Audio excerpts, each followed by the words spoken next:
do que encontramos em uma membrana. Quais são as estruturas básicas que encontramos em uma membrana plasmática, uma membrana celular.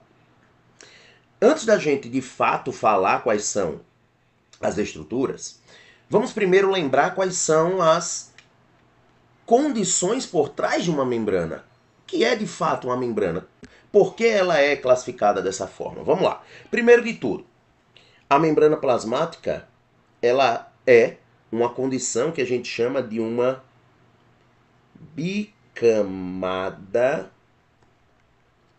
lipoproteica. É uma bicamada lipoproteica. Bicamada porque ela é formada por duas camadas de lipídios. No caso aqui, ó, cada bolinha dessa com esses tracinhos estão representando os fosfolipídios que compõem essa membrana.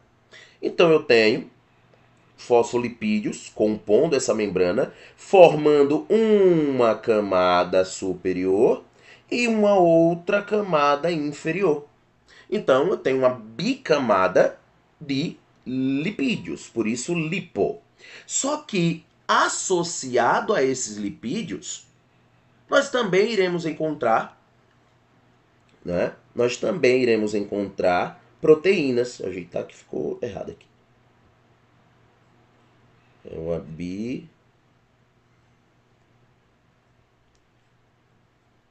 bicamada lipoproteica. Boa. Bicamada lipoproteica. Certo. Então, além dos lipídios que a gente comumente encontra na membrana, nós também iremos encontrar proteínas, que aqui eu representei elas em duas cores e formatos, tamanhos diferentes. Essas aqui em azul, que estão tanto na parte externa como na parte interna. Vamos entender a membrana aqui, gente, observando isso aqui. Imagina que essa parte de cima é o meio externo, é a parte de fora da célula, e esse de baixo é o meio interno, tá? Interno. O que é que a gente tem que ver nessa configuração aqui? A gente tem que observar que essa ideia da bicamada lipoproteica está relacionada a um modelo, tá? Que é conhecido como modelo do mosaico fluido. O que é esse modelo do mosaico fluido? A nossa membrana, ou melhor, as nossas membranas, né, que nós vamos ter em cada célula do nosso corpo, uma membrana, nós iremos ter nas organelas do nosso corpo, membrana, tá certo? Esse modelo do mosaico fluido, ele segue uma ideia proposta por dois outros cientistas, aí vem mais nomes, né? Singer e Nicholson. Singer e Nicholson,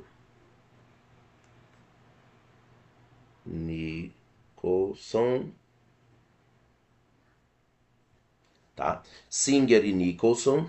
Ajeitar isso aqui, tá me dando aqui. Singer e Nicholson. Bom, tá?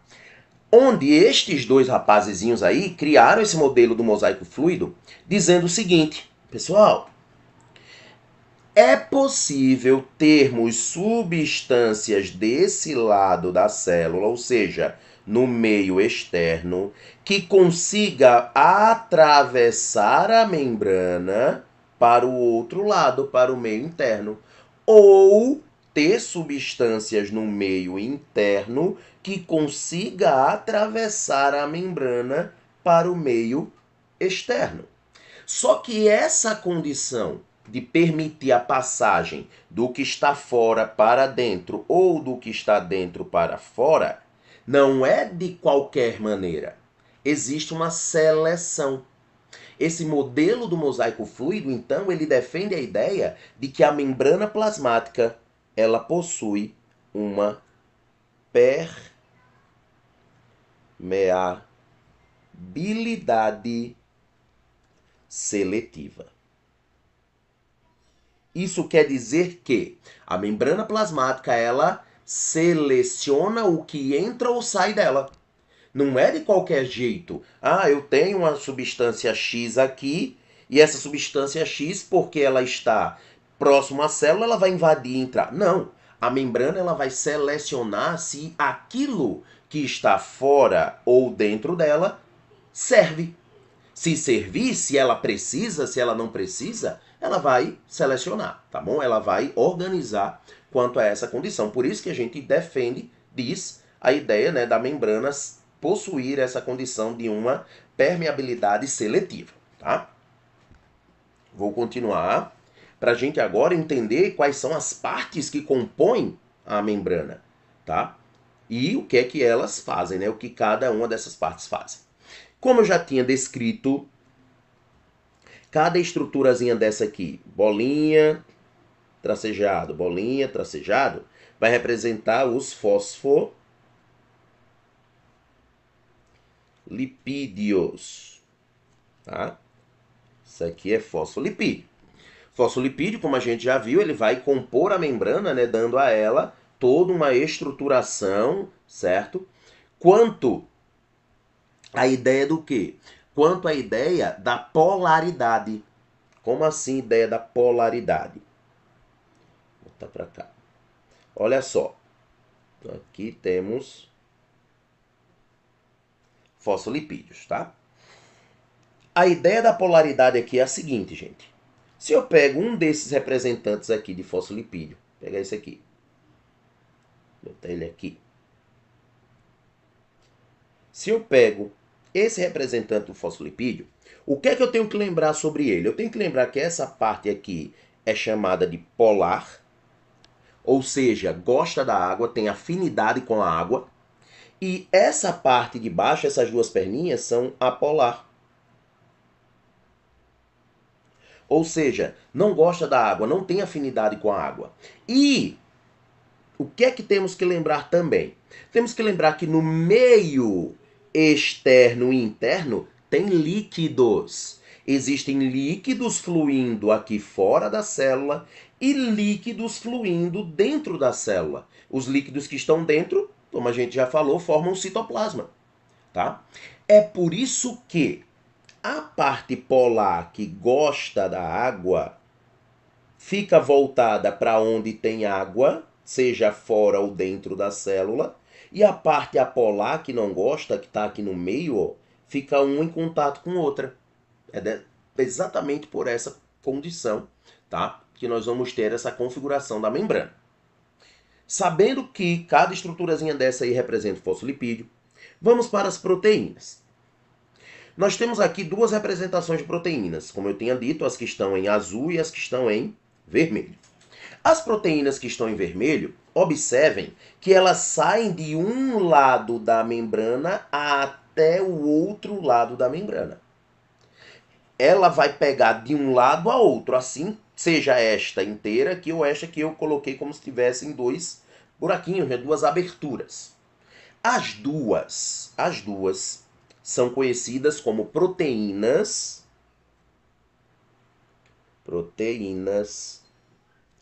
transmembranares. Proteínas transmembranares. O que isso quer dizer? Isso quer dizer que elas conseguem transpor a membrana. Elas conseguem sair de um lado para o outro da membrana, tá? Então, esta é uma proteína transmembranar, esta é uma proteína transmembranar, tá? Vamos ter, então, essas duas condições aí para essas proteínas. Para que elas servem? Elas vão ter duas funções, tá? Principalmente essa daqui. Essa tem uma função só. Essa daqui tem como principal função permitir a forma da membrana. Ela é como se fosse uma pilastra dentro de uma casa. Ela vai dar suporte, sustentação, tá? Por isso que ela vai de um lado a outro da membrana. Essa daqui, gente, ela funciona como um tubo, um canal, um túnel. Essa, além de dar sustentação, ela também irá auxiliar bastante a célula quanto à ideia do transporte de substâncias. Essa, então, ela vai auxiliar no transporte, tá? Ela vai nos auxiliar quanto à ideia do transporte de substâncias que podem entrar ou sair da célula, como a gente já havia falado anteriormente. Além de transporte, ela também vai dar sustentação, né? Sustentação. Assim como essa está relacionada à sustentação apenas. Sustentação. Tá? Vamos ter essa configuração. Observem que temos proteínazinhas azulzinhas que estão na parte superior e inferior, no caso na parte externa e interna da célula. E estas não passam a membrana por completo, só ficam grudadinhas lá. Essas aí, em azul, são conhecidas como proteínas periféricas. Proteínas periféricas. Tá? Temos aqui proteínas periféricas. Essas proteínas periféricas, elas irão apresentar como função principalmente a condição de sinalização. Elas irão sinalizar a ideia da célula estar sendo atacada, da célula estar com algum defeito, tá? Sinalização. Tá? Elas indicam que algo pode estar ali presente naquela célula.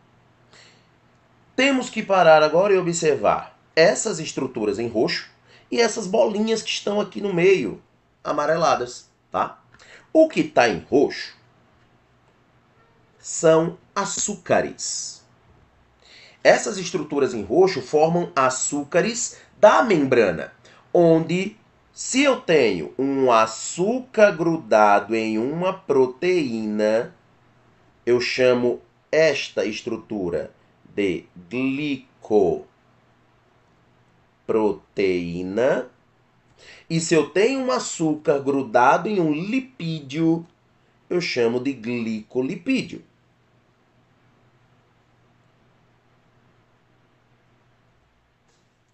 Glicoproteína grudado na proteína, glicolipídio grudado no lipídio, tá?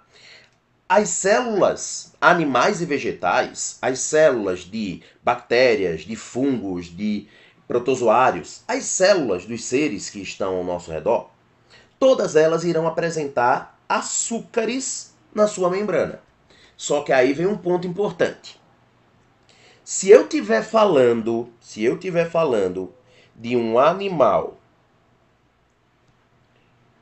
ou protozoário,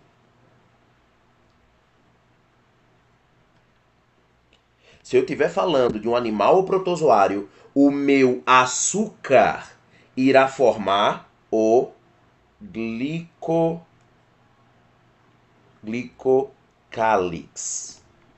ou glicocálice. Tá? Se eu estiver falando de um protozoário ou um animal, eu vou formar glicocálix ou glicocálice. Nesse caso aqui, o açúcar, né? Se tratando do açúcar. Tá? Se tratando do açúcar. Agora, se tratando do animal e protozoário, temos glicocálix ou glicocálix. Agora, nos vegetais, nas algas, nas bactérias, nos fungos, vegetais, bactérias, algas e fungos. Aqui. Nos vegetais, algas, fungos e bactérias, iremos formar a parede celular. Parede celular. Isso se tratando do açúcar, tá? Se tratando do açúcar, nós vamos ter essa condição. Açúcar. O açúcar que está presente nessas estruturas, tá bom? Irá compor, né, essa configuração, tá bom? As bolinhas, tá? Quem são as bolinhas? Bolinhas amarelas são colesterol. Bolinhas amarelas, colesterol. O colesterol, gente, ele é um lipídio, né, uma gordura, tá? E ele tem como finalidade auxiliar na fluidez, auxilia nos transportes, tá? Ele vai auxiliar no transporte, tá? Ele vai auxiliar no transporte das substâncias que a nossa célula vai necessitar. Transporte, certo? Detalhe, a exclusividade. Colesterol só em animais. Colesterol só em animais. Tá? Planta não tem colesterol, fungo não tem colesterol, animais. Tá? Se você se alimenta de algo que é de origem, né, animal, vai encontrar colesterol, tá bom?